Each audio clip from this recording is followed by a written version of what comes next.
Ya, jelang Hari Raya Nyepi Selasa mendatang, umat Hindu di sejumlah daerah selenggarakan upacara melasti. Di Semarang, Jawa Tengah, hujan warnai upacara ini. Sementara umat Hindu di Probolinggo, Jawa Timur menuju lokasi penyucian dengan berjalan mengitari lereng Gunung Bromo. Upacara melasti ratusan umat Hindu suku Tengger di Probolinggo diawali dengan berjalan mengitari lereng Gunung Bromo.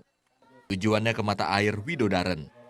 Mereka membawa beragam sarana persembayangan yang akan disucikan, diantaranya pratima, senjata berupa tombak dan cakra.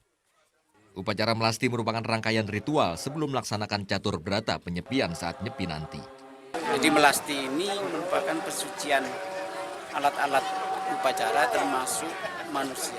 Itu mensucikan lahir batinnya manusia sebagai persiapan nanti menjelang melaksanakan catur berata penyepian itu sudah dalam keadaan suci. Sementara debur ombak pantai beriring rintik hujan mewarnai prosesi melasti di Pantai Marina, Semarang. Prosesi diawali dengan menyucikan seluruh alat upacara dengan air laut. Meski hujan, warga tetap kusyuk melanjutkan upacara hingga selesai. Di Boyolali, prosesi melasti diawali iring-iringan dari Pura Buana Saraswati menuju lokasi pengambilan air suci di Kompleks Pemandian Umbul Pengging. Sumber air kehidupan atau tirta amerta ini merupakan simbol untuk menghanyutkan kotoran alam dan batin manusia.